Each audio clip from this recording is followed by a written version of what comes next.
Idan kai matashi ne ya kamata ka tsaya ka kalli wannan bidiyon daga farko har ƙarshe, domin a yau zan faɗa maka abubuwa 3 da suke lalata rayuwar matashi fiye da komai, kuma idan baka nisanta kanka da su ba za su hana maka ci gaba a cikin rayuwarka, musamman ma mataki na 3 wanda yana da matuƙar haɗari. Abu na farko shine rashin tsari da kuma rashin sanin mahimmancin lokaci. Akwai matasa da dama suna da buri, suna da sha'awar zama wasu mutane na musamman a cikin rayuwarsu, amma ba su da tsari. Sun kasance suna ɓata lokacinsu wajen yin dogon bacci da kuma kalle-kalle marar amfani a waya. Sun kasance ba su iya tsara wani abu wanda zai kawo musu ci gaba a rayuwa, suna ta ɓata lokacinsu ga banza. Ku sani cewa rayuwa ba ta lalacewa da wani babban kuskuren da muke aikatawa, tana lalacewa ne da ƙananun abubuwan da muke maimaita su kullum. Sai abu na biyu, mu'amala da abokanan banza.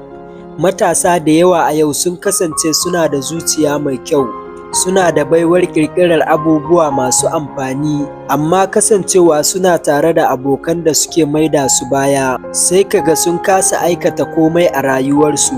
Wannan baiwar tasu za ta lalace kasancewar suna mu'amala da mutanen banza. Duk abokin da bai ƙarfafa ka ba, ka sani yana maida ka baya ne.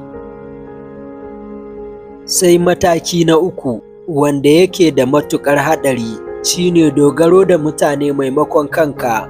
Wani babban kuskure da matasa suke yi shine jiran taimako daga mutane. Ka sani nasara ba ta zuwa ga mai jiran sai an dafa masa. Nasara tana zuwa ne ga wanda ya dogara da abin da yake da. Ka dogara da kanka, ka sani mutane ba za su taɓa tsaya maka ba domin ka cimma burinka. Ka gyara waɗannan abubuwa guda 3 ka ga yadda rayuwarka za ta canza. Na farko, ka kasance mutum mai tsari, ka san mahimmancin lokacinka. Na biyu, ka san irin mutanen da ya kamata za ka ke mu'amala da su. Na 3 kuma, ka dogara da kanka, kada ka taɓa dogara da wani. Idan kun ji daɗin wannan bidiyon, ina roƙonku da ku taimaka min ku danna subscribe, sannan ku yi like, ku yi sharing domin wasu 'yan uwa da dama su amfana. Idan yau ne kuka fara ziyartar wannan tashar tawa, ina roƙonku da ku kasance masu bibiyata domin samun ire-iren waɗannan bidiyoyin. Ina godiya sosai.